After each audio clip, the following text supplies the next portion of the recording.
সাভারের আশুলিয়ায় গ্যাসের লিকেজ থেকে বিস্ফোরণে দগ্ধ হয়েছেন ৬ জন। এর মধ্যে ৪ জনকে আশঙ্কাজনক অবস্থায় রাজধানীর জাতীয় ব্রেন ও প্লাস্টিক সার্জারি ইনস্টিটিউটে পাঠানো হয়েছে। আজ বুধবার সকালে আশুলিয়ার নিশ্চিন্তপুরের মণ্ডল মার্কেট এলাকায় জুয়েল মিয়ার ২ তলা বাড়ির নিচতলায় এই ঘটনা ঘটে। স্থানীয়রা জানান, বাড়িটির ২য় তলার ভাড়াটিয়া জহুরুল ইসলাম সকালে রান্নার জন্য গ্যাসের চুলায় আগুন ধরাতে গেলে হঠাৎ বিকট শব্দে বিস্ফোরণ ঘটে। এতে ভবনের একটি অংশ ধসে পড়ে এবং আশপাশে আগুন ছড়িয়ে পড়ে। মুহূর্তেই ৬ জন দগ্ধ হন। বিস্ফোরণে বাড়ির দরজা জানলা ভেঙে যায় এবং ঘরে থাকা আসবাবপত্রে আগুন ধরে ব্যাপক ক্ষয়ক্ষতি হয়েছে।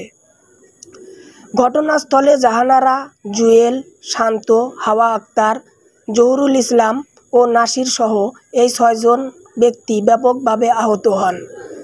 আহতদের প্রথমে স্থানীয় নারী ও শিশু স্বাস্থ্যকেন্দ্রে ভর্তি করা হয়। সেখানে ২ জনকে প্রাথমিক চিকিৎসা দিয়ে বাকি ৪ জনকে উন্নত চিকিৎসার জন্য জাতীয় ব্রেন ও প্লাস্টিক সার্জারি ইনস্টিটিউটে প্রেরণ করা হয়।